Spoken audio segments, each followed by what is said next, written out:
بسم اللہ الرحمن الرحیم الحمد للہ رب العالمین والصلاة والسلام علی اشرف الانبیاء وسید المرسلین اما بعد رب اشرح لی صدری ویسر لی امری واحلل عقدۃ من لسانی یفقہوا قولی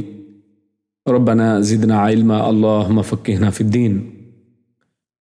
مختصر تفسیر القرآن الکریم کے اندر آج ہم انشاءاللہ سورۃ التوبہ اس کی آیت نمبر 12 سے 16 تک کا مطالعہ کریں گے، اور آج کی جو ہماری آیات ہیں ان میں جو مضامین ہمارے سامنے ہیں ان کا تعلق کفار اور ان کے ساتھ جو ایسے کفار کہ جو اصل میں عہد شکن ہیں ان کے حوالے سے اصل میں زیادہ تر بات چیت ہے۔ اور اگر ہم ڈیپ جائیں تو اس میں سب سے پہلا موضوع ہے ہمارے سامنے کہ وعدہ جو خلافی کرنے والے ہیں ان کو اللہ رب العزت نے دندان شکن جواب دینے کا، ان کے ساتھ اچھی طرح نپٹنے کا حکم دیا ہے۔ اور پھر اسی طرح اسی ضمن میں جو ائمۃ الکفر ہے یعنی کفر کے امام ہیں ان سے قتال کرنے کا حکم ہوا ہے۔ اور پھر اسی ضمن میں آگے چل کر مجاہدین جو ہیں جو قتال کرنے والے ہیں ان کفار کے ساتھ، اللہ رب العزت نے ان سے 5 وعدے کیے ہیں بطور انعام۔ اور پھر اسی طرح جہاد سے ایمان کی آزمائش اللہ رب العزت نے کی ہے، آزمائش بنایا ہے جہاد کو مومنوں کے لیے کہ ان کے ایمان کو پرکھا جا سکے۔ تو آج کے موضوعات کو شروع کرتے ہیں۔ اپنے پہلے موضوع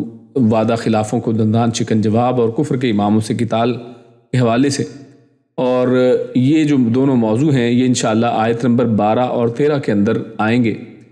آیات کی سب سے پہلے تلاوت اور ان کا لفظ بلفظ ترجمہ آپ کے سامنے پیش کرتے ہیں۔ اعوذ باللہ من الشیطان الرجیم وَإِن نَكَثُوا أَيْمَانَهُم مِّن بَعْدِ عَهْدِهِمْ وَطَعَنُوا فِي دِينِكُمْ فَقَاتِلُوا أَئِمَّةَ الْكُفْرِ إِنَّهُمْ لَا أَيْمَانَ لَهُمْ لَعَلَّهُمْ يَنْتَهُونَ أَلَا تُقَاتِلُونَ قَوْمًا نَكَثُوا أَيْمَانَهُمْ وَهَمُّوا بِإِخْرَاجِ الرَّسُولِ وَهُمْ بَدَؤُوكُمْ أَوَّلَ مَرَّةٍ أَتَخْشَوْنَهُمْ فَاللَّهُ أَحَقُّ أَن تَخْشَوْهُ إِن كُنتُم مُّؤْمِنِينَ۔ آیت نمبر 12 سے آغاز ہوا۔ اللہ رب العزت اس میں ارشاد فرماتا ہے وَإِن اور ان اگر نَكَثُوا یعنی توڑ دینا، وہ سب توڑ دیں، جمع کا صیغہ ہے، اگر وہ سب توڑ دیں ایمانہم، اور ایمان یہ قسم جو ہے، قسم کا لفظ اس کی جمع ہے یعنی اپنی قسمیں، اگر وہ سب اپنی قسموں کو توڑ دیں، من بعدی من سے بعد یعنی بعد میں، عہدہم اپنے عہد کے یعنی عہد کر چکنے کے بعد اگر وہ اپنی قسموں کو توڑ دیں، وَطَعَنُوا اور وہ سب طعن کریں، فی دینکم فی میں یا بارے میں، دینکم تم سب کے دین، تمہارے دین کے بارے میں وہ طعن کریں،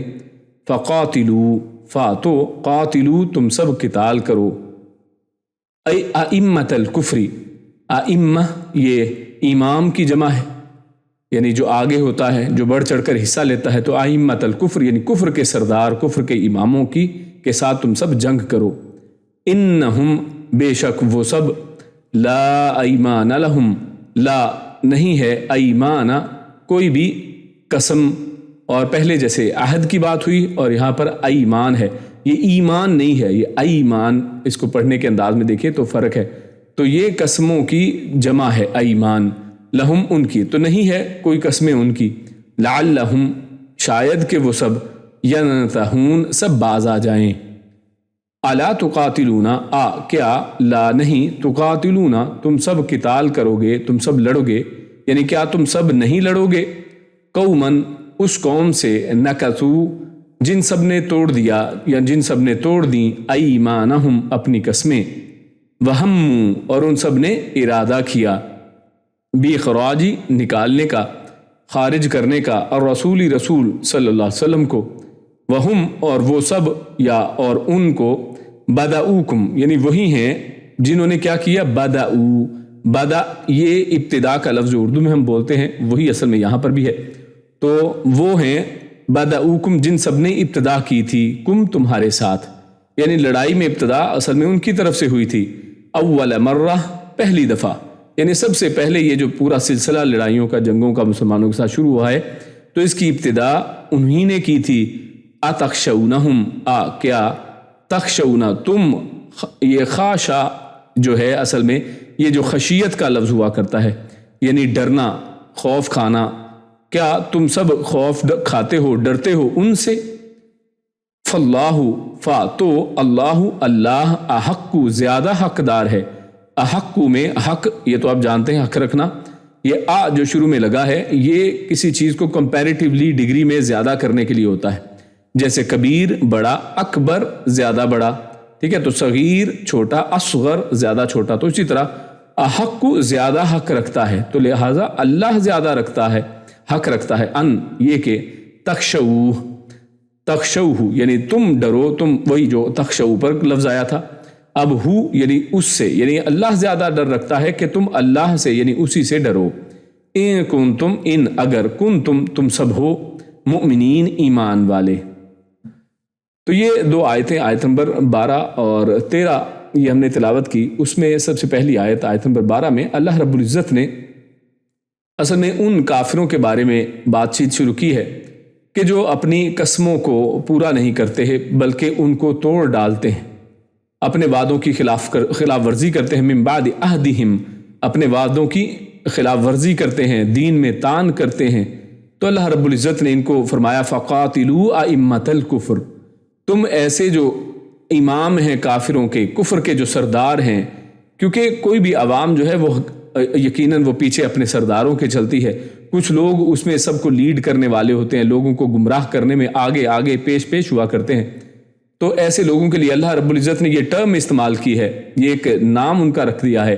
کہ ان کو ائمۃ الکفر کہا جائے گا، کہ یہ کفر کے سردار، کفر کے امام ہیں، جیسے حق میں امام ہوا کرتے ہیں اسی طرح کفر میں بھی امام ہیں، سب سے آگے ہیں، لوگ ان کے پیچھے چلتے ہیں۔ اس سے یہ بھی پتہ چلتا ہے کہ کتنے ہی لوگ ہیں کہ جو اصل میں اپنی آنکھیں بند کر لیتے ہیں اور لوگوں کے پیچھے چلتے ہیں اور لوگوں کو کفر میں بھی اپنا امام بنا لیتے ہیں، تو لہٰذا یہ انسان کے لیے چونکنے کی اور ہوشیار ہونے کی بات ہے۔ تو خیر یہاں پر اللہ رب العزت نے یہ جو کفر کے سردار ہیں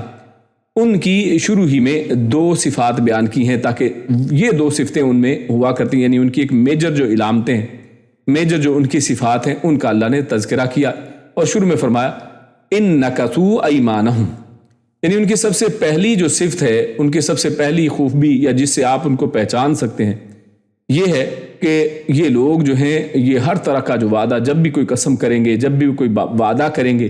وہ اس کو توڑ ڈالتے ہیں، یعنی ان کی حالت ایسی ہوتی ہے کہ یہ کبھی وعدے کی پابندی کرتے ہی نہیں ہیں، تو لہٰذا یہ اصل میں ائمۃ الکفر کی پہلی بڑی نشانی ہے کہ آپ جب بھی دیکھیں گے تو یہ وعدے کے پابند نہیں ہوں گے۔ اور دوسرا اللہ نے فرمایا وَطَعَنُوا فِي دِينِكُمْ، اور وہ سب تان کرتے ہیں تمہارے دین میں، یعنی دین کے معاملات جو ہیں، انسان کا جو اسلام ہے، اور اسلام کے اندر دیکھیے کتنے ہی شعائر ایسے ہیں کہ جن کا یہ لوگ جو ہیں یہ مذاق اڑاتے ہیں، جیسے مثال کے طور پہ عورتیں ہیں تو عورتوں کا حجاب کرنا اس کا مذاق اڑایا جاتا ہے، مرد ہیں مردوں کے ٹخنوں کے اوپر شلواریں رکھنا، داڑیاں رکھنا، ان سب کا کیسے مذاق اڑایا جاتا ہے اور ان کو تانے دیے جاتے ہیں، حتیٰ کہ ایمان اور پورے اسلام کا مذاق اس طرح سے اڑایا جاتا ہے کہ ان کو دہشت گردی کا مذہب اور مسلمانوں کو دہشت گرد یا فنڈامنٹلسٹ اور اس طرح کے مختلف نام دیے جاتے ہیں۔ تو یہ ہے اصل میں وہی وہ سارے کے سارے تان کہ جو ائمۃ الکفر، یعنی یہ وہ کچھ ورڈز گھڑتے ہیں، کچھ ٹرمینالوجی گھڑتے ہیں اور پھر اتنا اس کو ریپیٹ کرتے ہیں کہ لوگ وہ نام جو ہیں یا ایسے القاب وہ زبان زدے عام ہو جاتے ہیں۔ یعنی آپ جانتے ہیں کہ آج سے 20-25 سال پہلے یہ ٹیررسٹ کی ایک ٹرم جو ہے اس کو عام کیا گیا اور اس کو مسلمانوں کے ساتھ جوڑ دیا گیا، جبکہ اگر آپ تاریخ کا جائزہ لیں تو سب سے زیادہ اگر کوئی اس طرح کی حرکتیں کی ہیں تو کافروں ہی نے اور انہی عیسائیوں ہی نے کی ہیں۔ یعنی ہم یہ نہیں کہتے کہ عیسائی جو ہے یا عیسائیت بطور مذہب اس طرح کا حکم کوئی دیتی ہے، لیکن یعنی ہسٹری اور تاریخ کا مطالعہ کریں گے تو آپ کو اکثر ایسے لوگ انہی لوگوں میں سے ملیں گے کہ جو اس طرح کفر کے اندر، فساد کے اندر وہ آپ کو آگے ملیں گے۔ تو خیر بات ہم کر رہے تھے کہ ان کی دوسری صفت کیا ہے، وَطَعَنُوا فِي دِينِكُمْ، یعنی بلکہ وہ تمہارے دین کا مذاق اڑاتے ہیں، اس میں تان کرتے ہیں اور اس میں عیب نکالتے ہیں۔ تو اللہ رب العزت نے فرمایا کہ جب یہ دو نشانیاں ان کے اندر آ جائیں، یعنی یہ دو خاص بڑی نشانیاں، ورنہ تو دیگر چھوٹی موٹی بہت سی نشانیاں ہو سکتی ہیں، لیکن یہ دو بڑی نشانیاں کہ ایک تو عہد کو کبھی پورا نہیں کرتے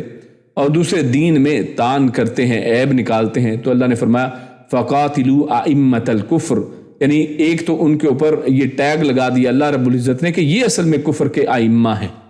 یہ کفر کے اصل میں سردار ہیں،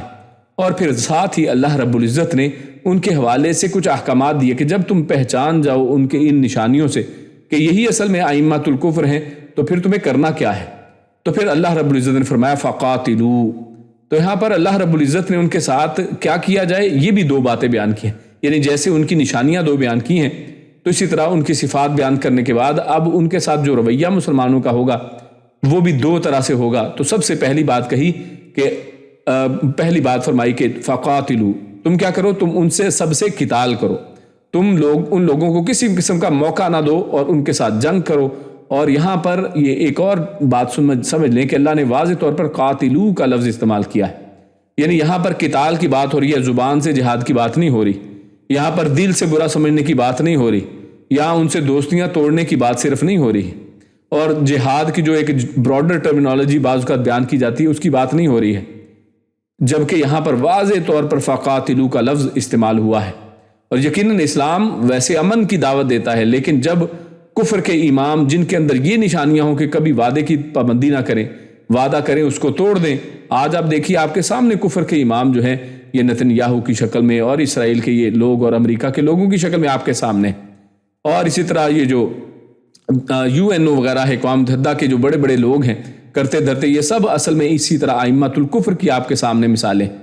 کہ انہوں نے مسلمانوں کے ساتھ کیسے کیسے وعدے کیے کہ جناب فلسطین کو ان کا حق ملے گا، کشمیر والوں کو ان کا حق ملے گا، اور تمام دنیا کے اندر جتنے مسلمانوں کے مسائل دیکھ لیں تو ان لوگوں نے ان کے ساتھ وعدے کی اور آج تک ایک وعدے کو پورا نہیں کیا ہے۔ تو لہٰذا یہ اصل میں وہی لوگ ہیں کہ جو اصل میں وعدوں کی پابندی نہیں کرتے ہیں، اور دوسرا دین کے اندر تان طرح طرح کے دین کے اوپر اور مسلمانوں کے اوپر ٹیگ لگاتے ہیں، جو بھی دیندار بندہ ہوگا اس کے اوپر ٹیگ لگائیں گے۔ تو اللہ نے فرمایا تو پھر ایسے لوگ ہیں کہ جن کے ساتھ تم نے قتال کرنا ہے، تو فقاتلو، تم سب لہٰذا قتال کرو، اور یہ فائدہ دے رہے، تو یعنی اس صورت میں جب یہ کام وہ کریں تو تب تم نے یہ کام کرنا ہے، یعنی پھر ایسا نہیں ہے کہ پھر تم یہ کام نہ کرو بلکہ تمہیں پھر یہ کام کرنا ہی ہے۔ اور دوسرا فرمایا انہم لا ایمان لہم، دوسری جو اہم بات ہے کیونکہ ان کی جو وعدے ہیں وہ جب بھی وعدہ کرتے ہیں توڑ ڈالتے ہیں، تو اس لیے اللہ رب نے فرمایا کہ ان کی قسموں کا کوئی اعتبار نہیں ہے، انہم لا ایمان لہم، ان کی قسمیں کوئی ہیں ہی نہیں، یعنی ان کی قسمیں نہ ہونے کے برابر ہیں، ان کا کوئی قسموں کا اعتبار نہیں ہے، لہٰذا ان پر کوئی بھروسہ نہیں کیا جائے گا کہ جناب انہوں نے ہم سے قسمیں کھائی ہیں، انہوں نے ہم سے وعدے کیے ہیں، تو ان کے وعدے جو ہیں وہ ایسے ہی ہیں کہ آج وعدہ کرتے ہیں جنگ بندی کا اور اس کے بعد سے آج تک دیکھیے کتنے وہ حملے دوبارہ سے کر چکے ہیں یہ لوگ، اسرائیل والے، یہ فلسطین کے لوگوں پر، نہتے لوگوں پر کتنے اس جنگ بندی کے دوران کتنے حملے کر چکے ہیں، کتنے ہی مسلمانوں کا قتل عام اس دوران وہ کر چکے ہیں۔ تو یہ ان کا واضح ان کے ہمارے سامنے ان کا چہرہ ہمارے سامنے واضح ہوتا ہے۔ اور اللہ رب العزت نے اس کے بعد ایک فائدہ بتایا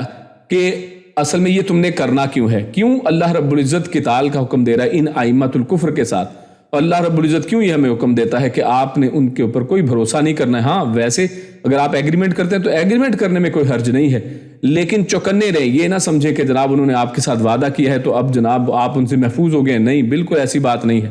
آپ کو ہوشیار رہنا ہے، چوکنے رہنا ہے۔ اور اللہ رب العزت نے آخر میں فرمایا لعلہم ینتہون، یعنی تاکہ، اور یہ سب قتال جو ہے اصل میں اور ان کے قسموں کا لحاظ نہ کرنا اور ان کا بھروسہ نہ کرنا، یہ اس وجہ سے، اس کی وجہ اللہ رب العزت نے اس کی حکمت بیان فرمائی ہے تاکہ شاید کہ وہ سب باز آ جائیں، یعنی جب تم ان کے ساتھ جب قتال کرو گے اپنی تلواروں کے ذریعے سے، تم ایسے ائمۃ الکفر کو ختم کر دو گے، تو جب ظاہر ہے ائمۃ الکفر نہیں رہیں گے تو پیچھے جو عوام ہے وہ اکثر کیا ہوتی ہے، عوام کے وہ عقائد نہیں ہوتے ہیں، وہ صرف ابھارنے کے اوپر ابھری ہوئی ہوتی ہیں، ان ائمۃ الکفر نے ان کو غلط راستے پر ان کی برین واشنگ کی ہوتی ہے۔ تو جب خود بخود آپ ان لوگوں کو جو ان کے ائمہ ہیں ان کا قتل کر دو گے، جب ان کا قتال کر دو گے، جب ان کے ساتھ لڑو گے، ان کو کاٹ دو گے، تو پھر ان کے بعد والے جو دیگر ہیں جن کے ساتھ ابھی تمہارا معاملہ نہیں ہوا ہے، تو یا پھر جو لوگ ان کی پیروی کرنے والے ہیں وہ باز آ جائیں گے، وہ اپنے کرتوتوں سے اور مسلمانوں کے اوپر ظلم و ستم کرنے سے ہٹ جائیں گے، اور مسلمانوں کو ایک جو ہے راحت کا جو ہے وہ ایک موقع ملے گا۔ تو اس سے معلوم ہوتا ہے کہ دین اسلام میں طعن کرنے والا اور رسول اللہ صلی اللہ علیہ وسلم کی اہانت کرنے والا واجب القتل ہے۔ یعنی اس آیت سے ہمیں یہ بھی پتہ چلتا ہے کہ کوئی شخص ایک تو وعدے پورے نہ کرے، اسی طرح طعن کرے دین میں، ایک تو اللہ رب العزت نے واضح طور پر فرما دیا کہ یہ ائمۃ الکفر ہیں، ان کے اوپر ٹیگ لگا دیا ہے، اور دوسرا یہ کہ ایسے لوگ جو دین میں طعن کریں یا پھر رسول اللہ صلی اللہ علیہ وسلم، بعض اوقات آپ جانتے ہیں کہ لوگ رسول اللہ صلی اللہ علیہ وسلم کی ذات کے اوپر طعن کرتے ہیں، ان کی اہانت کرتے ہیں، تو ایسا شخص جو ہے واجب القتل ہے۔ رسول اللہ صلی اللہ علیہ وسلم نے اگرچہ تمام کفار سے جنگ کی ہے، مگر جو دین میں طعن تھا، اسی طرح اسلام اور مسلمانوں کی توہین کرنے والے اور خصوصاً آپ صلی اللہ علیہ وسلم کی توہین کرنے والوں کے قتل کا خاص اللہ کے نبی صلی اللہ علیہ وسلم نے اہتمام فرمایا ہے، خصوصی طور پر کہ ان لوگوں کو ختم کیا جائے۔ اللہ کے نبی صلی اللہ علیہ وسلم نے لوگوں کو اس طرح بھیجا ہے کہ جا کے فلاں کو قتل کر کے آؤ کیونکہ یہ اس نے ایسا کیا ہے۔ اس کی مثال ہمارے سامنے مثلا کعب بن اشرف، یہ ایک یہودی تھا، آج بھی مدینہ کے جو ایک آؤٹ سکرٹس کے اندر اس کا جو قلعہ مسمار ہوا وہ موجود ہے، یعنی یہ وہاں پر کعب بن اشرف رہتا تھا، اور اسی طرح ابو رافع یہودی وغیرہ، ان کو اللہ رب العزت کے مسلمانوں کے خلاف یہ بدتمیزی والے اور اہانت والے اشعار کہا کرتے، ان کے اوپر طعن کیا کرتے، اور یعنی برا ایک رویہ تھا۔ تو اللہ کے نبی صلی اللہ علیہ وسلم نے کیا فرمایا؟ ان کو قتل کرنے کا حکم دیا ہے۔ اور یہ واقعات ہمیں واضح مثالوں کے طور پر ملتے ہیں کہ ایسے لوگوں کے ساتھ پھر کیسے نمٹا جائے گا، اور ان کو اللہ نے ائمۃ الکفر بھی کہا۔ اور اسی طرح فتح مکہ کے موقع پر جو فتح مکہ کے باوجود بد زبان لوگ تھے، اللہ رب العزت نے ان کا خون رائیگاں قرار دیا کہ ان کا خون جو ہے اس کی کوئی ویلیو نہیں ہے، کوئی وقت نہیں ہے، ان کو قتل کر دیا جائے۔ اسی طرح کفار کی طرف سے عہد توڑنے کے بعد اگر ان سے جنگ نہ کی جائے تو یہ بے حد کمزوری کا اظہار ہے۔ یعنی یہ بہت بڑی بات ہے کہ جب اگر مسلمان اللہ رب العزت کے اس حکم، یعنی یہ جو آیت ہم نے پڑھی ہے آج، کیونکہ مسلمان اس آیت کے اوپر، اس حکم کے اوپر عمل نہیں کرتے ہیں، تو اس کا ہمارے سامنے دیکھیے نتیجہ بالکل واضح ہے۔ اگر انسان اللہ کے حکم کے اوپر عمل نہیں کرے گا تو اس کا نقصان یہ ہوگا کہ جب مسلمان ان سے لڑیں گے نہیں تو پھر یہ مسلمانوں کی کمزوری شمار کیا جائے گا۔ کفار وہ جان جائیں گے، وہ مسلمانوں کو ٹیسٹ کر کے دیکھ لیں گے کہ جناب ان کو تو جو مرضی کہہ دو، یہ تو اٹھتے ہی نہیں ہیں، یہ تو بالکل کمزور قوم ہے اور ان کے اندر کوئی غیرت نام کی چیز نہیں ہے، تو لہٰذا یہ شدید جو دینی بغیرتی قرار پائے گی، یہ بے حد کمزوری کا اظہار ہوگا۔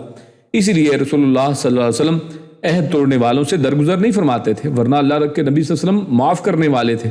لیکن ایسے عہد شکل لوگوں کے ساتھ اللہ کے نبی نرمی نہیں فرماتے تھے، بلکہ فوراً انہیں ان کے انجام تک پہنچایا کرتے تھے۔ لیکن آج دیکھیے افسوس، آج کفار کے اپنے تمام معاہدے توڑنے کے باوجود مسلمان حکام ان سے خوفزدہ اور خوش ہیں۔ یعنی ایک تو خوفزدہ ہیں ان سے کہ جناب ہم نے کچھ بات کہہ دی، منہ سے زبان نکال دی تو کیا بنے گا، اور دوسرا اسی طرح خاموشی ہے، یا پھر بولتے ہی نہیں ہیں، یا پھر ان کی چاپلوسی کی جاتی ہے۔ یہ سب چیزیں آپ جانتے ہیں عالم اسلام کے اندر یہ عام ہے۔ اس کے بعد آگے چلتے ہیں آیت نمبر 13 کی طرف، اس میں اللہ رب العزت نے فرمایا الا تقاتلون قوما نکثوا ایمانہم، کہ کیا تم ان لوگوں سے نہیں لڑو گے کہ جو اپنی قسموں کو جنہوں نے توڑ دیا۔ تو اللہ تعالیٰ نے اصل میں مسلمانوں کو نہایت ہی ایک بلیغ انداز سے، بڑے واضح انداز سے، یعنی ڈھکی چھپی اور گول مول بات نہیں کی ہے، بلکہ بلیغ طریقے سے کفار کے خلاف جنگ پر یہ ایک ابھارنے کا ایک نیا انداز اور دوسرے انداز میں ابھارا۔ اور یہ کلام اللہ کے اندر ایک خوبی ہے کہ اللہ رب العزت کس انداز میں بات کو بار بار مختلف انداز سے آپ کے سامنے پیش کرتے ہیں، تاکہ انسان اس کے اوپر، یعنی اس کے اندر وہ چیز، وہ جذبہ پیدا ہو اور اس معاملے کو، اس حکم کو سمجھ جائے اور بات واضح ہو جائے۔ تو اللہ رب العزت نے یہاں پر دوبارہ ایک جنگ کے اوپر ابھارنے کے لیے، اللہ رب العزت نے جوش دلانے کے لیے اور غیرت دلائی ہے کہ جن لوگوں کے یہ جرائم ہے کیا تم ان کے خلاف بھی نہیں لڑو گے؟ یعنی کیا ایسے لوگوں کے خلاف بھی تمہارا لڑنا بنتا نہیں ہے؟ بالکل ایسے لوگوں کے خلاف تو تم واضح طور پر تمہیں لڑنا چاہیے کہ یہ لوگ جو ہیں وہ اپنے قسموں کو توڑنے والے ہیں۔ قوما نکثوا ایمانہم، کہ ایسی قوم کہ جس نے اپنی قسمیں توڑی ہیں۔ اور دوسرا کیا کیا ہے؟ وَهَمُّوا بِإِخْرَاجِ الرَّسُولِ۔ اب یہاں پر اگر ٹوٹل دیکھیں تو اس آیت کے اندر اصل میں 3 جو ہیں کفار کے جرم بیان کیے گئے کہ یہ 3 جرم ان لوگوں نے کیے ہیں، تو کیا پھر بھی تم ان سے نہیں لڑو گے کہ جن کے 3 مختلف طریقے سے ان کے جرائم ثابت ہوتے ہیں؟ جیسے آج دیکھتے ہیں نا انٹرنیشنل کورٹ آف جسٹس کے اندر سب کچھ ثابت ہو گیا ہے، لیکن اس کے باوجود کوئی لڑنے والا نہیں ہے، کوئی لڑتا ہی نہیں ہے، یعنی سب اس طرح بزدل اور بغیرت ہو چکے ہیں۔ اور یہاں پر دیکھیے اللہ رب العزت کیا فرما رہا ہے کہ یہ 3 دلائل ہیں ان کے خلاف پہلی کیا ہے؟ نقضوا ایمانہم، پہلا یہ کہ انہوں نے اپنے عہد توڑ ڈالے ہیں، اور وہ قسمیں بھی جو عہد پختہ کرنے کے لیے کھائی تھی، قسمیں کھا کھا کر اپنے عہد پختہ کیے تھے انہوں نے۔ اور اگر ہم صلح حدیبیہ کی مثال لیں تو صلح حدیبیہ جب ہو گئی تو اس کے بعد بھی جو ہے بنو بکر کی جو ہے نا انہوں نے کفار نے حوصلہ افزائی کی بنو خزاع کے خلاف۔ بنو خزاع یہ مسلمانوں کے ساتھ تھے، اور بنو بکر انہوں نے اصل میں حملہ کیا بنو خزاع کے اوپر، اور کفار نے ان کی حوصلہ افزائی کی اور بلکہ ان کو اسلحہ وغیرہ سے مدد کی۔ آج دیکھیں نا کس طرح سے اسرائیل کی حوصلہ افزائی امریکہ کرتا ہے، کیسے ان کی مدد کی جاتی ہے، ان کو اسلحہ مہیا کیا جاتا ہے، حالانکہ ان کا ایسا کرنا صلح کے معاہدے کی صریح خلاف ورزی تھی، لیکن اس کے باوجود انہوں نے ایسا کیا۔ تو یہ پہلی جو ہے اللہ رب العزت نے دلیل دی کہ یہ کیا ان کا قصور نہیں ہے، کیا یہ ان کا جرم نہیں ہے، کیا پھر بھی تم ان سے قتال نہیں کرو گے؟ دوسرا کیا ہے؟ وَهَمُّوا بِإِخْرَاجِ الرَّسُولِ، دوسرا جرم یہ ہے کہ جب رسول اللہ صلی اللہ علیہ وسلم مکے میں تھے تو وہ آپ صلی اللہ علیہ وسلم کے خلاف منصوبے سوچتے رہتے تھے ہر وقت کہ کیسے ان کو قتل کیا جائے، یا ان کو قید کر لیا جائے، یا پھر آپ صلی اللہ علیہ وسلم کو مکے سے نکال دیا جائے۔ وہ علیحدہ بات ہے کہ اللہ کے نبی صلی اللہ علیہ وسلم کے اوپر وہ ایسا کچھ بھی نہ کر سکے، اور یہ صرف ان کے ارادے ہی رہے، وہ اس میں سے کامیاب نہیں ہو سکے، اور خود اللہ رب العزت نے رسول اللہ صلی اللہ علیہ وسلم کو حکم دیا کہ آپ ہجرت کر جائیں۔ لیکن یعنی انہوں نے یہ معاملے تو سارے سوچے، یہ سارا اللہ کے نبی صلی اللہ علیہ وسلم کو باہر نکالنے کی اسکیمیں، قتل کرنے کی اسکیمیں، اور اللہ کے نبی صلی اللہ علیہ وسلم کو قید کرنے کے یہ منصوبے، یہ سارے وہ بناتے رہے ہیں، تو کیا یہ دوسرا ان کا جرم اور قصور نہیں ہے؟ اور آج دیکھیں اسرائیل کے اوپر پھر اس کو فٹ کر کے دیکھیں تو کیسے مسلمان ملکوں کے اندر گھس کر ان کے صدروں کو کیسے مارا ہے، ایران کے پریزیڈنٹ کو قتل کر دیا۔ تو یعنی کس طرح سے یہ سارا معاملہ چلتا ہے، لیکن اس کے باوجود مسلمان ملکوں کے اندر گھس کر وہ مسلمانوں کے بڑوں کو، سرداروں کو مارتے ہیں، اور لیکن اس کے باوجود کوئی اٹھنے والا نہیں ہے۔ وَهُمْ بَدَؤُوكُمْ أَوَّلَ مَرَّةٍ، اور تیسرا جرم جو ہے وہ یہ کہ پہلی بار لڑنے کی ابتدا بھی انہوں نے ہی کی تھی، کہ بدر کا جب موقع تھا تو اس پر بھی جب ان کا تجارتی قافلہ بچ گیا تھا تو ہونا تو یہ چاہیے تھا کہ واپس چل جاتے۔ کچھ لوگوں نے مشورہ بھی یہ دیا تھا کہ بھی ہمارا قافلہ بچ گیا ہے تو آپ واپس چلتے ہیں، تو انہوں نے کہا نہیں جناب، ہم تو وہاں پہ جائیں گے، 3 دن رکیں گے، وہاں پہ کھائیں پیئیں گے، عیش کریں گے، اور مسلمانوں کو مزہ چکھائیں گے۔ تو لہٰذا وہ مسلمانوں کے خلاف اس انداز سے آئے اور جنگ کے لیے خود آمادہ ہو کر اس طرف آئے ہیں۔ تو اس کے بعد پھر آپ دیکھتے ہیں کہ احد، خندق، بنو خزاع کے خلاف جنگ کی ابتدا بھی انہوں نے ہی کی تھی۔ تو ہر دفعہ آپ دیکھتے ہیں کہ وہ ابتدا کرنے والے ہمیشہ انہی طرف سے اور وہی ہوتے ہیں۔ تو یہ 3 اصل میں ان کے جرم جو ہیں ہمارے سامنے آتے ہیں۔ تو اب ان تینوں میں سے ہر جرم ہی ان سے لڑنے کے لیے کافی ہے، لیکن اب تو 3 اکٹھے ہو گئے ہیں، اب یہ 3 سب جمع ہو گئے ہیں، تو کیا تم اب بھی نہیں لڑو گے؟ اس لیے جملے کا آغاز ہی اس انداز میں کیا، الا تقاتلون قوما نکثوا ایمانہم، کہ کیا تم ایسی قوم سے بھی نہیں لڑو گے کہ جنہوں نے یہ جرم کیے ہیں؟ تو آخر میں اللہ رب العزت نے پھر ایک غیرت دلانے کے لیے دوبارہ ایک اور انداز میں بات کی ہے، فرمایا اتخشونہم فاللہ احق ان تخشوہ، کہ کیا تم ان سے ڈرتے ہو جبکہ اللہ زیادہ حقدار ہے کہ تم اللہ سے ڈرو۔ تو یہ بھی اصل میں ایک جنگ پر ابھارنے کا ایک زبردست طریقہ ہے کہ کسی کو کہا جائے کہ کیا تم دشمنوں سے ڈرتے ہو، غیرت مند یہی کہے گا کہ اور کر کے دکھائے گا کہ نہیں ہم دشمنوں سے نہیں ڈرتے ہیں، یا میں دشمنوں سے نہیں ڈرتا ہوں۔ تو پھر مسلمانوں کی ہمت بھی بندھائی کہ تم تو اللہ پر ایمان اور یقین رکھنے والے ہو، اس لیے آخر میں کیا فرمایا، ان کنتم مؤمنین، یعنی اگر تم مومن ہو، اگر ایمان والے ہو، پھر تو تمہیں اللہ سے ڈرنا چاہیے۔ تو یقیناً صحابہ کرام بھی ایمان والے تھے، اور آج ہم لوگ بھی اپنے ایمان کے دعوے دار ہیں، تو لہٰذا اگر ہم مومن ہیں تو ہمیں پھر اللہ سے ڈرنا چاہیے۔ اور اس لیے یعنی یہ مسلمان کی غیرت کا تقاضا ہے کہ غیرت مندی ہماری یہی کہے کہ نہیں ہمیں دشمنوں کے خلاف لڑنا ہے، ہم ان سے نہیں ڈرتے ہیں۔ تو اس لیے یعنی اس میں یہاں پر جب ہمیں پتہ ہے کہ اللہ رب العزت ایمان والوں کے ساتھ ہے، اللہ رب العزت ہی نفع نقصان کا مالک ہے، اور جس کے ساتھ اللہ رب العزت کی ذات ہے تو وہ جو ہے وہ یعنی پسپا نہیں ہو سکتی ہے، اللہ رب العزت کو کوئی ہرا نہیں سکتا ہے، کیونکہ سوا سارے لشکروں کو فتح کرنے والا وہ کوئی مومن انسان نہیں ہوتا، انسان صرف اپنا حصہ ڈالتا ہے، جبکہ فتح کرنے والی ذات اللہ رب العزت کی ذات ہوتی ہے۔ تو ایسی صورت میں تو لازماً حق بنتا ہے کہ تم کفار کے بجائے اللہ سے ڈرو اور ان سے قتال کرو، اس کے قتال کے لیے نکلو۔ تو لہٰذا اللہ رب العزت نے بڑے ہی بہترین انداز میں یعنی آیت کا شروع اور آیت کا آخر یعنی اتنا بہترین ہے کہ اللہ رب العزت نے کس طرح سے لوگوں کو جنگ کے لیے ابھارا ہے، اس قتال کے لیے، کافروں کے خلاف کھڑے ہونے کے لیے، مسلح جو جد و جہد ہے اس کے لیے اللہ رب العزت نے ابھارا ہے۔ اس کے بعد آیت نمبر 14 اور 16 سے لے کر 16 کی طرف بڑھتے ہیں۔ جن میں دو آیتوں میں مجاہدین سے اللہ رب العزت نے 5 وعدے فرمائے ہیں، اور اسی طرح جہاد سے ایمان والوں کی آزمائش کی ہے۔ تو یہ آیتیں کچھ یوں ہیں، اللہ رب العزت ارشاد فرماتا ہے اعوذ باللہ من الشیطان الرجیم قاتلوہم یعذبہم اللہ بأیدیکم ویخزہم وینصرکم علیہم ویشفی صدور قوم مؤمنین ویذہب غیظ قلوبہم ویتوب اللہ علی من یشاء واللہ علیم حکیم ام حسبتم ان تترکوا ولما یعلم اللہ ام حسبتم ان تترکوا ولما یعلم اللہ الذین جاہدوا منکم ولم يتخذوا من دون اللہ ولا رسولہ ولا المؤمنین ولیجہ واللہ خبیر بما تعملون۔ اللہ رب العزت آیت نمبر 14 میں ارشاد فرماتا ہے، جس کا ترجمہ کچھ یوں ہے قاتلوہم، اللہ نے فرمایا کہ تم سب لڑو ان سب سے، یعذبہم کہ عذاب دے انہیں، یعنی وہ اللہ جو ہے یعذبہم اللہ، اللہ ان کو عذاب دے بِأَيْدِكُمْ تمہارے ہاتھوں سے، یعنی لڑنے کا مقصد بتایا کہ تم ان سب سے لڑو کہ اللہ تمہارے ہاتھوں سے ان کو عذاب دے، وَيُخْزِهِمْ اور وہ رسوا کرے انہیں، وَيَنصُرْكُمْ اور وہ مدد کرے تمہاری، علیہم ان کے خلاف، وَيَشْفِي صُدُورَ قَوْمٍ مُؤْمِنِينَ وَيَشْفِي اور وہ شفا دے، یشفی شفا دینا، صدورا یعنی صدر، سینے کو کہتے ہیں صدورا یعنی سینوں کو، قوم مؤمنین مومنوں کے سینوں کو، یعنی وہ مومن قوم کے سینوں کو شفا دے، وَيُذْهِبْ اور وہ دور کر دے غیظ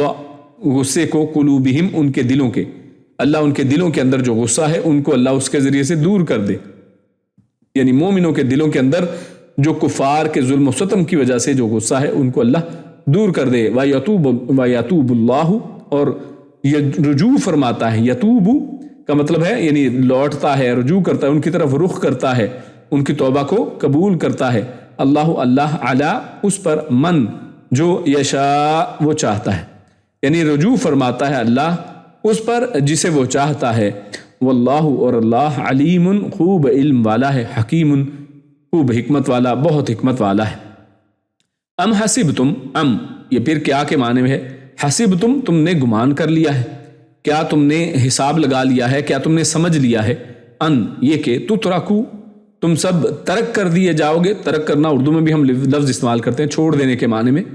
کیا تم نے یہ گمان کیا ہے، یہ سوچ لیا ہے کہ تم سب چھوڑ دیے جاؤ گے، ولما وا اور لما ابھی تک نہیں، یعلمی معلوم کیا یعنی ٹیسٹ کیا، جانا، اللہ نے الذین ان لوگوں کو جاہدو جن سب نے جہاد کیا، یعنی کیا تم نے یہ سوچ لیا ہے کہ تم چھوڑ دیے جاؤ گے جبکہ اللہ تعالیٰ نے ابھی تک ان لوگوں کو جن سب نے جہاد کیا ان کو بھی ابھی معلوم نہیں کیا ہے، منکم تم میں سے، ولم یتخذوا اور نہیں ان سب نے بنایا، من دون اللہ کے علاوہ، ولا رسولہ اور اس کے رسول کے علاوہ، ولا المؤمنین اور مسلمانوں کے علاوہ، ولیجہ کوئی دوست، یعنی انہوں نے اللہ اور اس کے رسول اور مسلمانوں کے خلاف یا اس کے علاوہ کسی کو دوست بھی نہیں بنایا ہے، تو کیا تم چھوڑ دیے جاؤ گے اس کے علاوہ ہی، یعنی بغیر اس طرح ٹیسٹ کیے، واللہ اور اللہ خبیر خوب خبردار ہے، بما اس سے جو تعملون تم سب عمل کرتے ہو۔ تو یہ ہم نے آیتیں 14 سے 16 تک 3 آیتیں تلاوت کی، تو اس میں بھی اللہ رب العزت نے اسی طرح یہ جو قتال ہے اس کے اوپر ابھارا ہے، اور اس کا یہاں پر تو خصوصاً حکم دیا ہے، قاتلوہم یعنی جملے کا آغاز، آیت کا آغاز ہی ایک حکم اور فعل امر سے ہو رہا ہے کہ قاتلوہم تم سب لڑو ان سے، یعذبہم اللہ بایدیکم اللہ تم سے ایک کام لینا چاہتا ہے، اور وہ یہ کام کیا ہے کہ اللہ تمہارے ذریعے سے ان کافروں کو عذاب دینا چاہتا ہے، یعنی ہم پہلے بھی یہ تفسیر کے دوران یہ ذکر کر چکے ہیں کہ اب رسول اللہ صلی اللہ علیہ وسلم کے بعد اب اس قوم کے اوپر یعنی تمام انسان جو ہے اب اس طرح سے عذاب نہیں آنے والا ہے کہ اللہ رب العزت سب کو ایک ہی دفعہ ایک جھٹکے میں ختم کر دے عذاب دے کر، جیسے پہلی قوموں کو اللہ رب العزت آسانی سے ختم کر دیا، لیکن رسول اللہ صلی اللہ علیہ وسلم کی قوم کو اللہ رب العزت نے یہ رخصت دی ہے کہ ان کو اللہ موقع دیتا ہے بار بار، اور ایک ہی دفعہ اللہ کے نبی صلی اللہ علیہ وسلم کی امت کو ختم نہیں کیا جائے گا، ہاں کہیں پہ اکا دکا کچھ جگہوں پر یعنی کہیں کبھی عذاب آ جائے تو یہ ایک علیحدہ بات ہے، مکمل طور پر ایسا نہیں ہے۔ اور دوسرا، جہاں پر بھی عذاب اب آئے گا تو ایک تو قدرتی آفات اور ان طریقوں سے، اور دوسرا طریقہ مسلمانوں کے ہاتھوں سے، یعنی جب مسلمان اپنے جہاد اور قتال کے ذریعے سے ان کے ساتھ جنگ کرتے ہیں، ان کے ساتھ قتال کرتے ہیں، تو اللہ رب العزت نے اس کو بھی اپنا عذاب ان کافروں کے لیے قرار دیا ہے کہ اب اللہ رب العزت تمہارے ذریعے سے، تمہارے ہاتھوں سے ان کو عذاب دے گا، وَيُخْزِهِمْ، اور تمہارے ہی ہاتھوں سے اللہ ان کو رسوا کرے گا۔ اب اگر ہم جائزہ لیں تو اس آیت کے اندر، اور بلکہ یہ دو آیتیں جو آیت نمبر 14 اور 15 ہے، ان دونوں کو ملائیں تو پہلی آیت جو مکمل ہے، اور دوسری آیت میں جو پہلا حصہ ہے وَيُذْهِبْ غَيْظَ قُلُوبِهِمْ، یہاں تک اللہ رب العزت نے مسلمان جو مجاہدین ہیں، جو قتال کرنے والے ہیں، کفار کے ساتھ لڑنے والے ہیں، ایسے لوگوں کے ساتھ جو ائمۃ الکفر ہیں، عہد توڑنے والے ہیں، اور اس طرح کے سارے کافر ہیں، ان کے ساتھ لڑنے والوں کے ساتھ اللہ رب العزت نے 5 وعدے فرمائے ہیں۔ سب سے پہلا وعدہ اللہ رب العزت نے کیا فرمایا ہے کہ کیا کرے گا؟ یعذبہم اللہ بایدیکم، یعنی پہلی قوموں پر اللہ کی طرف سے قدرتی آفات کے ذریعے سے عذاب آتا تھا، لیکن اب تم ان سے لڑو اور اللہ تعالیٰ تمہارے ہاتھوں انہیں عذاب دے گا، جو کفار کے قتل، اسی طرح زخمی ہونے اور اسی طرح قید ہونے اور ان سے مال غنیمت کے حصول کی صورت میں یہ ان کے اوپر اصل میں عذاب آئے گا کہ جب تم ان سے لڑو گے، یہ تمام معاملات ہوں گے، تو یہ اللہ رب العزت فرمایا کہ تمہارے ہاتھوں سے اللہ کروائے گا۔ تو اس میں ایک تو اللہ رب العزت کی طرف سے بڑی زبردست خوشخبری ہے مسلمانوں کے لیے کہ اب اللہ نے مسلمانوں کے ہاتھوں سے ان کو عذاب دلوانا ہے۔ تو مسلمانوں کو ڈرنا نہیں پھر چاہیے کہ جناب ہم ڈر کر پیچھے ہٹے، بلکہ ہم اس کے لیے آگے بڑھیں کہ ہم اصل میں وہ لوگ بنیں کہ جن کے ہاتھوں سے اللہ کافروں کو عذاب دلائے۔ دوسری چیز وَيُخْزِهِمْ، اللہ تمہارے ہاتھوں سے ان کو رسوا کرے گا،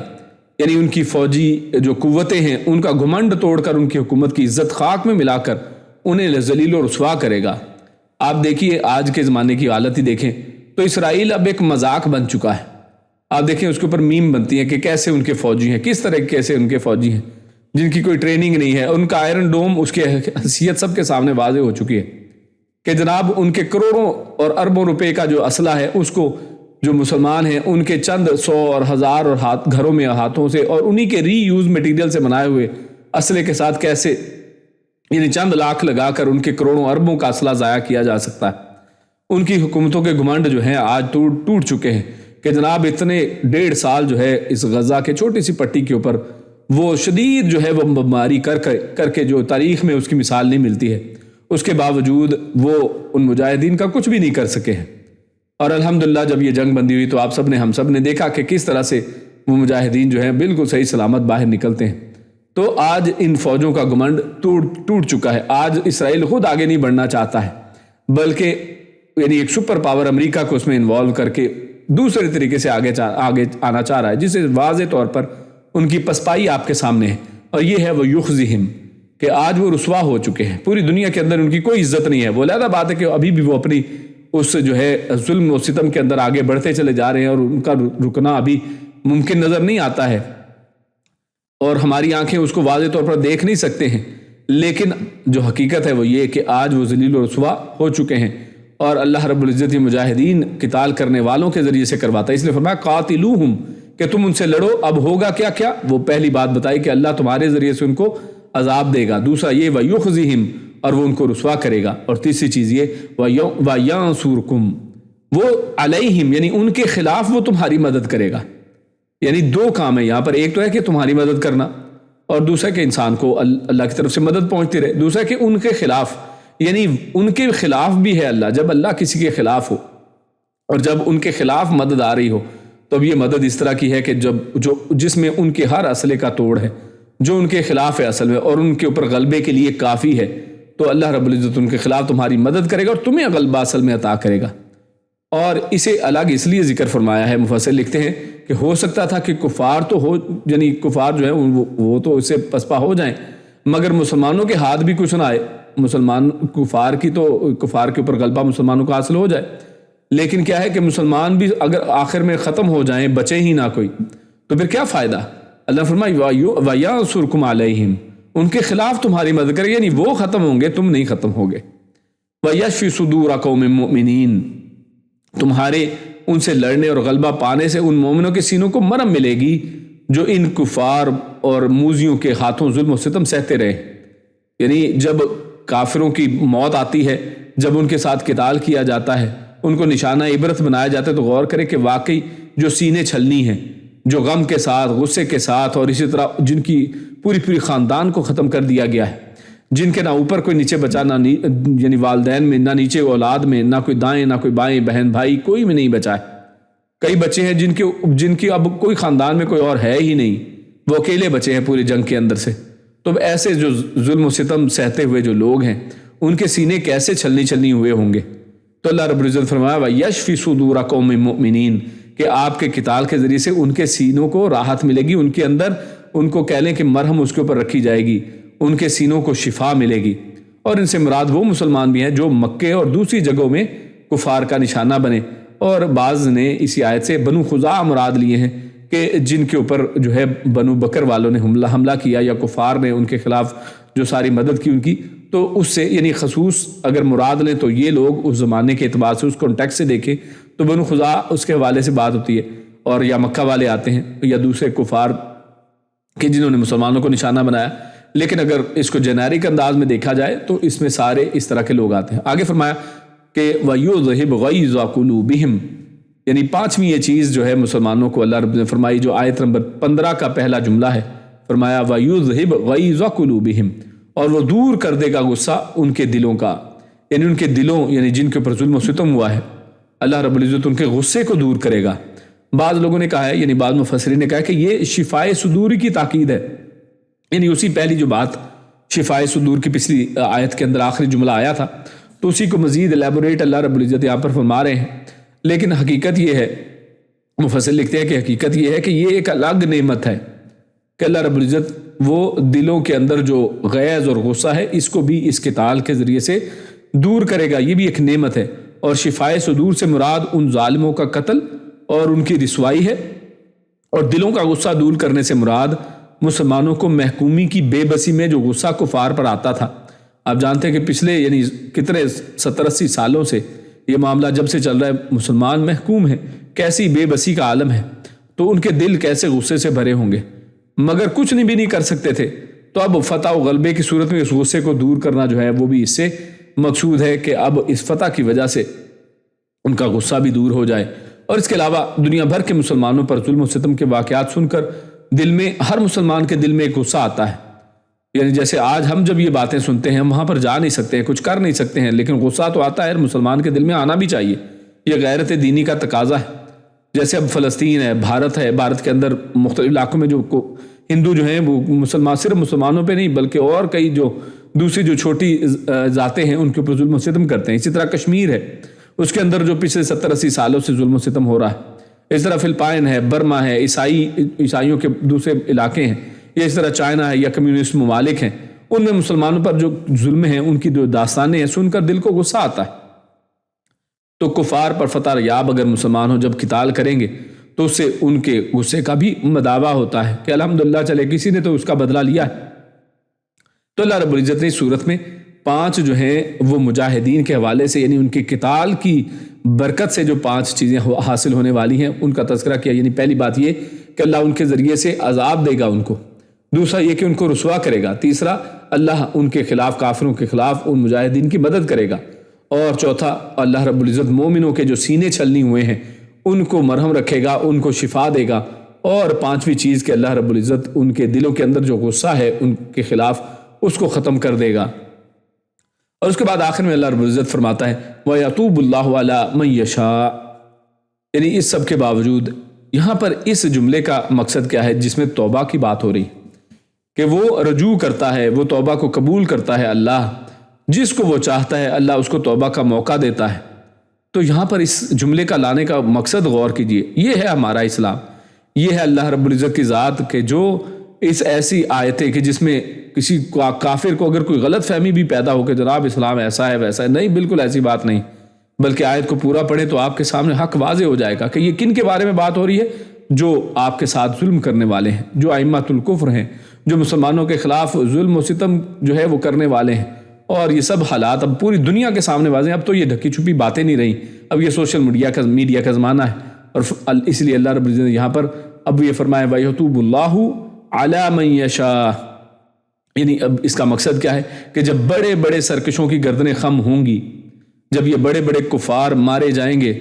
تو پھر کیا ہوگا. اب آج دیکھیے نا اس سب کے ساتھ کیا ہوا ہے, یہ کفار کی یہ جو اسرائیل اور امریکہ اور ان کے مدد کے ساتھ یہ جو معاملات چل رہے ہیں, تو اس میں کیا ہوا ہے, کتنے ہی مسلمان ایسے ہیں, اور اس دوسری طرف مجاہدین تھوڑے سے لوگ ہیں, اور کیسے ہینڈ میڈ چیزوں کے ساتھ وہ کیسے معاملات کر رہے ہیں. تو اس سے اور ان لوگوں کا اسلام کی طرف رجحان بڑھا ہے, لوگوں نے اسلام کے اوپر غور و فکر کرنا شروع کیا ہے, اور بہت سے لوگ قرآن کی طرف آئے ہیں, قرآن مجید کو پڑھا ہے, خود سے انہوں نے پڑھا ہے, یا علماء کی طرف گئے ہیں, ان سے سوال و جواب کیے ہیں, یا آج یوٹیوب کا زمانہ ہے, سوشل میڈیا کا زمانہ ہے, حق ان کے سامنے واضح ہو گیا ہے. تو نتیجتاً اللہ تعالیٰ بہت سے لوگوں کی توبہ کو قبول کرتا ہے, ان کو توبہ کی توفیق دیتا ہے. اللہ رب العزت ان کو رجوع کرنے کے لیے موقع دیتا ہے کہ آپ رجوع کریں, اللہ رب العزت بھی تمہیں قبول کرے گا. تو لہٰذا یہ توبہ کی توفیق جو ہے یہ اللہ رب العزت فرما رہا ہے کہ اللہ جس کو چاہتا ہے اس کو دیتا ہے. لیکن پیچھے اس سارے کے لیے ماحول کیسے بنتا ہے, وہی قاتلوہم, جو پہلا جملہ ہے کہ ان سے تم لڑو. جب تم ان سے لڑو گے تو اس کے نتیجے میں مسلمانوں کو جب فتح حاصل ہوگی, اور اس فتح کے باوجود مسلمان اپنے جو نیچے جو لوگ ہیں, جو کفار بھی ہیں چاہے, ان کے حقوق کی حفاظت کریں گے, جس کی تاریخ گواہ ہے 1400 سال کے اندر جب مسلمانوں نے جو ہے وہ شام کے اوپر قبضہ کیا اس زمانے میں. اور اسی طرح مسلمان جو ہیں مصر کے اندر جب گئے ہیں, اسی طرح عراق کے اندر گئے ہیں, تو ہر جگہ پر گئے ہیں تو لوگوں نے ان کو اصل میں بلایا ہے. لوگوں نے کہا کہ ہمیں مہربانی کر کے ان کافروں کے ظلم و ستم سے نجات دی جائے, اور مسلمان گئے ہیں تو ان کو برابر کے حقوق دیے ہیں, اور باقاعدہ ان کی حفاظت کی ذمہ داری لی ہے. اسی تو کہتے ہیں ذمی, اور مسلمان اس کی ذمہ داری لیتے تھے کہ اب تم ہمارے ذمے ہو کہ تم اپنے معاملات جو ہے وہ اپنے طریقے سے کرو, تمہاری زمینوں کے اوپر قبضہ نہیں ہوگا. کسان ہے تو تم اپنے زمینوں کے اوپر کام کرو, ہاں تو تم ہمیں وہ ذمی ہونے کے ناطے وہ ایک ٹیکس جو ہے وہ دیا کرو گے. تو یہ مسلمانوں کا طریقہ کار جب یہ لوگ دیکھتے ہیں تو یقیناً بڑی تعداد اسلام کی طرف آتی ہے. اور عمومی طور پر بھی اسلام ہے ہی ایسا مذہب کہ جب اس کے اوپر غور و فکر کیا جائے اور ایک دفعہ اس کی بات کو, اس پیغام کو سن لیا جائے تو یہ اٹریکٹیو ہے, یہ اپنی طرف کھینچتا ہے, اور حق یقیناً جو ہے وہ باطل کو جو ہے وہ ختم کرنے کے لیے کافی ہے. تو یہ قتال کا اللہ رب العزت نے ایک اضافی فائدہ یہاں پر بیان کیا ہے. اور آخر میں اللہ فرماتا ہے واللہ علیم حکیم, کہ وہ گزشتہ اللہ رب العزت کی ذات جو ہے وہ آپ جانتے ہیں, ہر چیز کو جاننے والی ہے, جو ماضی میں ہو چکا, جو آئندہ ہونے والا ہے, اور جو آج موجودہ حالات میں ہو رہا ہے, وہ ہر چیز کو جانتا ہے, اور وہ اپنی حکمت سے جسے چاہتا ہے توبہ کی توفیق دیتا ہے. یعنی یہاں پر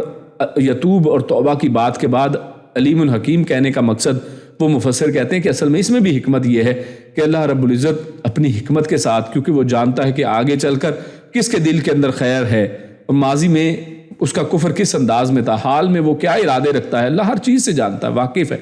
تو لہٰذا اللہ رب العزت اس کو توفیق دیتا ہے, اس کو حق کی توفیق دیتا ہے.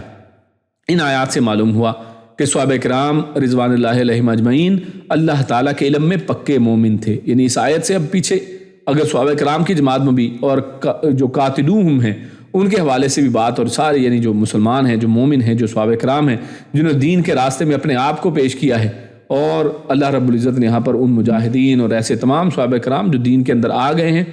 ان کے, کیونکہ اللہ کا علم ہے اور وہ حکمت والا ہے, اللہ نے جان لیا کہ یہ لوگ آگے چل کر اسلام کی خدمت کرنے والے ہیں, تو اللہ رب العزت نے پھر ایسے لوگوں کو موقع دیا ہے, توفیق دی ہے کہ وہ اسلام کو قبول کریں, جس کے اندر آپ کو بہت سے نام ملتے ہیں, جیسے خالد بن ولید ہیں, ان کا نام آپ کو ملتا ہے. اسی طرح یعنی بڑے بڑے آپ کو سردار ملتے ہیں کہ جنہوں نے اسلام کو قبول, اکرمہ ہیں, سفیان ہیں, یہ سب لوگ آگے چل کر, ابو سفیان رضی اللہ تعالیٰ علیہ اجمعین, یہ سب ایسے لوگ ہیں کہ جنہوں نے اسلام قبول کیا اور اسلام کی خاطر اسلام کے راستے میں پھر جہاد کیا ہے, قتال کیا ہے, اور اللہ رب العزت نے ان کی توبہ کو اور مستقبل کو دیکھتے ہوئے کہ ان کے اندر خیر موجود ہے, اللہ نے ان کو توفیق دی. تو اس سے یہ ثابت ہوتا ہے, مفسر یہ اصل میں کہنا چاہتے ہیں کہ اس سے یہ پتہ چلتا ہے کہ اللہ نے ان کے دل میں خیر دیکھ لی تھی کہ وہ پکے مومن ہیں, تبھی یہ پیشگوئیاں انہی مومنین کے ہاتھوں پوری ہوئی ہیں. یعنی یہ جو ساری پیشگوئیاں آپ دیکھ رہے ہیں کہ اللہ کیا کیا کرے گا, ان کے ذریعے سے ان کو عذاب دے گا, ان کو رسوا کرے گا, اللہ ان کی مدد کرے گا, اور مومنوں کے دلوں کو اللہ رب العزت شفا دے گا اور ان کے غصے کو دور کرے گا. تو یہ غور کیجئے کہ اسلام کے بالکل ابتدائی زمانے میں تو خصوصاً یہ سب ہو چکا ہے, یعنی اگر آج ان آیات کو آج ہم اپنے مسلمانوں پہ فٹ کر سکتے ہیں تو اولین مسلمانوں کی وہ جماعت جو انہوں نے جہاد کے اندر حصہ لیا تو وہ اس کے اندر اتم اور پہلے سب سے اس کے حقدار ہیں کہ ان کے بارے میں یہ بات ہو۔ اور یقیناً ہم نے تاریخ میں یہ چیزیں دیکھی کہ انہوں نے مکہ اور جزیرہ عرب کو فتح کیا ہے، روم، شام، یمن، ایران، عراق، افریقہ، ایشیا، مشرق سے مغرب تک اللہ تعالیٰ نے انہی کے ہاتھوں اسلام کو پھیلایا، اور ان کے ذکر سے مومنوں کے دل ٹھنڈے ہوتے ہیں اور کفار کے دل غصے سے بھر جاتے ہیں۔ تو یہ آیتیں جو ہیں واضح طور پر یہ انہی کی ان کے ایمان کی طرف اشارہ کرتی ہیں۔ اور آخری آیت جو آج کی ہے، آیت نمبر 16، اللہ رب العزت فرماتے ہیں ام حسبتم ان تترکوا، یعنی پیچھے اللہ رب العزت نے قتال کرنے والے لوگ اور مجاہدین کو جو 5 اللہ رب العزت نے انعامات دیے ہیں اور ان کے ایمان کی بات کی ہے، وہ سب ہمارے سامنے جب آ گیا تو اللہ فرماتے ہیں کہ کیا تم یہ خیال کرتے ہو کہ تم چھوڑ دیے جاؤ گے؟ ام حسبتم ان تترکوا، کیا تم بغیر امتحان اور آزمائش کے چھوڑ دیے جاؤ گے کہ تمہارا کوئی آزمائش ہی نہیں ہوگی، تمہارا کوئی امتحان ہی نہیں ہوگا، تم بس زبردست زندگی گزار کر عیش و عیاشی والی اور آرام اور سکون والی زندگی گزار کے دنیا سے چلے جاؤ گے؟ وَلَمَّا يَعْلَمِ اللَّهُ الَّذِينَ جَاهَدُوا مِنكُمْ، یعنی گویا جہاد کے ذریعے اللہ نے یہاں پر امتحان لیا ہے کہ جہاد تو اللہ رب العزت نے ابھی تک تم سے کروا کے اور جہاد کے ذریعے سے تمہارا امتحان ابھی تک تو لیا ہی نہیں ہے، تو جب امتحان نے لیا تو تم کیا ایسی بغیر کسی جو ہے امتحان کے تم چلے جاؤ گے، تم چھوڑ دیے جاؤ گے؟ تو اللہ رب العزت نے یہاں پر دیکھیے جہاد کو اس کے ذریعے سے امتحان کی بات یہاں پر کی ہے، اور دوسرا فرمایا وَلَمْ يَتَّخِذُوا مِن دُونِ اللَّهِ وَلَا رَسُولِهِ وَلَا الْمُؤْمِنِينَ وَلِيجًا۔ اب یہ جو ولیجہ لفظ یہاں پر آیا ہے، یہ والا یالیجو کا لفظ ہے، اور قرآن مجید میں دوسرے مقام پر آتا ہے جہاں پر اللہ نے فرمایا کہ جب تک جو ہے اونٹ سوئی کے نکے سے گزر نہ جائے، تو وہاں پر یالیجو، وہاں پر بھی یہی لفظ ہے۔ تو یالیجو اس کا مطلب کیا ہوتا ہے؟ داخل ہونا۔ تو یہاں پر اس ضمن میں جو بات ہو رہی ہے وَلَا الْمُؤْمِنِينَ وَلِيجًا، یعنی ایسے لوگ یعنی جن دل کے اندر جو داخل ہو جائے، جو قلبی یعنی دل کے اندر وہ اندر گھس جائے، یعنی زبردست دوستی جو ہے، قلبی دوستی، قلبی محبت ہے، جس کے سامنے آدمی اپنے دلی راز بھی رکھ دیتا ہے، تو اس کی طرف ولیجہ کا لفظ جو ہے اشارہ کر رہا ہے۔ یعنی مسلمانوں کو چونکہ اللہ اور اس کے رسول کے دشمنوں سے محبت کرنے اور دوستی یاری اور تعلقات رکھنے سے منع کیا گیا ہے، لہٰذا یہ بھی آزمائش کا ایک ذریعہ ہے۔ یعنی یہ 2 آزمائشیں، ایک جہاد کے ذریعے سے آزمائش اور دوسرے کفار کے ساتھ دشمنی کے ذریعے اور ان کی دوستی نہ رکھنا، اور خصوصاً ویسی دوستی جو دلی دوستی ہوا کرتی ہے، یعنی جیسی دوستی صرف مسلمانوں کے ساتھ انسان کی ہو سکتی ہے یا پھر اللہ اور اس کے رسول کے ساتھ ہو سکتی ہے۔ اس لیے بات کی من دون اللہ ولا رسولہ ولا المؤمنین، یعنی مسلمان انہوں نے ان سب نے بنایا اللہ کے سوا اور نہ اس کے رسول کے اور نہ سب مومنوں کے سوا کوئی دلی دوست، یعنی جس نے یہ کچھ ایسا نہیں کیا تو وہ اصل میں امتحان میں کامیاب ہونے والا ہے، ورنہ جس نے ایسا کر لیا، کسی کافر کو اپنا دلی دوست بنا لیا، تو اصل میں وہ امتحان میں کامیاب نہیں ہوا ہے بلکہ اس امتحان میں فیل ہو گیا ہے۔ اور جہاد کی اللہ رب العزت نے یہاں پر ایک حکمت بیان کی کہ احکام جہاد، آپ دیکھیں کہ پچھلی تمام آیتوں میں احکام جہاد آئے ہیں، تو اس کے آخر میں یہ اصل میں آیت آئی ہے، آگے اگلی دفعہ انشاءاللہ موضوع میں تھوڑی سی تبدیلی آ جائے گی۔ تو اللہ رب العزت نے اس کے آخر میں اس آیت میں جہاد کی ایک حکمت بیان فرمائی ہے کہ اللہ تعالیٰ اس کے ذریعے سے کھرے اور کھوٹے اہل ایمان کو الگ الگ کرنا چاہتا ہے، یعنی اس کے ذریعے سے تاکہ پرکھ لیا جائے، پتہ چل جائے کہ سچا مسلمان کون ہے، اور ان لوگوں کو خالص کرنا چاہتا ہے جن میں جہاد اور صرف مسلمانوں سے دلی دوستی اور رازداری کا وصف پایا جاتا ہے، پتہ چل جائے، کیونکہ یہ چیز لڑائی ہی سے نکھر کر سامنے آتی ہے۔ جب تک لڑائی نہیں ہے نا تو اسلام جس طرح کا اسلام یعنی سمپل سا، صرف نماز پڑھ لی، روزے رکھ لیے اور اس کے بعد جناب افطاری اچھی خوب کر لی، زبردست پیٹ بھر کے، تو جس طرح کا اسلام ہم جی رہے ہیں تو اس سے جو ہے یہ چیزیں واضح نہیں ہوتی ہیں، تو لہٰذا یہ تو پتہ اسی وقت لگے گا جب میدان کارساز سجتا ہے۔ تو اس حوالے سے ایک اور دوسری بات یہ کہ منافقین بھی بعض اوقات جہاد میں شریک ہو جاتے ہیں مگر کفار سے دلی دوستی، اس لیے 2 باتیں یہاں پر اکٹھے لکھی ہیں، یعنی ایک جہاد کے ذریعے سے پرکھنا اور دوسرا کفار سے دوستی کے ذریعے۔ ہو سکتا ہے کہ واضح آپ کے سامنے دکھاوے کے طور پر منافقین بھی جہاد میں شریک ہو جائیں مگر کفار سے دلی دوستی اور رازداری کا تعلق ختم نہیں کرتے، پیچھے سے وہ ان کے سپورٹر رہتے ہیں، ان کو مدد کرتے رہتے ہیں، ان کو خفیہ پیغامات اور آپ کے حوالے سے جو ہے آپ کی اسکیمیں بلکہ بتاتے رہتے ہیں، اور نہ ہی وہ صرف اللہ کی رضا کے لیے لڑتے ہیں۔ تو لہٰذا ان دونوں کا امتحان مقصود تھا، ان منافقین کا بھی اور مسلمانوں کا بھی عمومی طور پر، تو اس کے لیے یہ 2 جو ہیں وہ طریقے سے ان کی آزمائش ہے۔ اور اللہ فرماتا ہے واللہ خبیر بما تعملون، اللہ رب العزت خوب خبردار ہے جو تم سب عمل کرتے ہو، یعنی اللہ تمہارے تمام اعمال سے پوری طرح باخبر ہے، وہ ظاہر اعمال کے ساتھ دل کا حال بھی جانتا ہے۔ اس لیے اپنے اعمال درست کرو اور ان کے لیے نیت خالص اللہ کی رضا رکھو، اللہ کی رضا کے علاوہ دکھلاوا اور منافقت مقصد نہ ہو، اور انسان جو ہے یہ کوشش کرتا رہے اور اس چیز کے لیے یہ تیار رہے کہ جناب کیا واقعی اگر اس کو اللہ کے سامنے پیش ہونا پڑا، اگر جہاد کا موقع آتا ہے تو کیا وہ کرے گا، تو یعنی اپنے دل میں خواہش بھی رکھی جائے، اور خواہش کے ساتھ ساتھ صرف خواہشوں سے کچھ نہیں ہوتا ہے، اس کے لیے ٹکٹ خریدنا یعنی کہہ لیں اس کی تیاری کرنا وہ بھی آپ کے لیے ہے کہ انسان اس کے لیے اپنے آپ کو تیار کرے، فزیکلی اپنے آپ کو فٹ رکھے، اور اسی طرح ان کی مدد کرے کہ جو پہلے سے جہاد کے اندر شریک ہیں ان کی مدد انسان کرے، جہاں بھی جس بھی فرنٹ پر وہ انسان کر سکتا ہے اپنے معاملات کو اس کے حوالے سے سیدھا کرے تاکہ اللہ رب العزت اس کو ان دونوں امتحانوں میں پاس کرے۔ اللہ رب العزت سے دعا ہے کہ اللہ رب العزت ہم نے یہاں پر جو پڑھا سنا اس پر عمل کرنے کی توفیق عطا فرمائے۔ اپنی بات کو ختم کرتے ہیں، اللہ رب العزت نے ایک عمل اور اچھی سمجھ کی توفیق عطا فرمائے۔ سبحان ربک رب العزت عما یصفون وسلام علی المرسلین والحمد للہ رب العالمین۔ جزاکم اللہ خیر وبارک اللہ فیکم۔ جی اینڈ پہ ہمارا یہ کوئز ہے، تو چند سوالات ہیں میں آپ کے سامنے پیش کر دیتا ہوں۔ تو سب سے پہلا سوال ہے وَإِن نَكَثُوا أَيْمَانَهُمْ، تو سوال ہے کہ ائمۃ الکفر کی کون سی دو صفات بیان کی گئی ہیں یہاں پر آیت کے شروع میں ہی، کہ جہاں پر اللہ نے فرمایا کہ وَإِن نَكَثُوا أَيْمَانَهُمْ، تو یہاں پر دو صفات بیان کی گئی تھی ائمۃ الکفر کی، وہ کون کون سی تھی؟ دوسرا سوال ہمارا ہے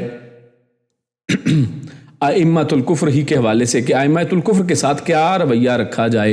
یعنی جب ان کی صفات بیان کر دی تو اللہ نے فرمایا کہ ان کے ساتھ آپ نے یہ کرنا ہے، تو وہ رویے کیا ہیں؟ اور اسی طرح لعلہم ینتہون، تو ان کے ساتھ جو قتال کی اللہ رب العزت نے ایک حکمت بیان فرمائی وہ اصل میں کیا تھی؟ اور چوتھا سوال ہے قاتلوہم یعذبہم اللہ بایدیکم، کہ کفار سے لڑنے کی صورت میں مسلمانوں کے ساتھ کیا وعدے کیے گئے ہیں، یعنی اگر مسلمان کفار کے ساتھ لڑتے ہیں تو کیا وعدے ہوں گے، وہ ہم نے 5 وعدے آپ کے سامنے ذکر کیے ہیں، تو وہ کیا ہیں؟ اس طرح اللہ فرماتا ہے وَيَتُوبُ اللَّهُ عَلَى مَن يَشَاءُ، تو یہاں پر اس موقع پر اس جملے کا کیا مقصد بیان فرمایا گیا؟ اور آگے آخری سوال ہے ام حسبتم ان تترکوا، تو کن دو چیزوں سے مومنوں کی آزمائش کی گئی ہے؟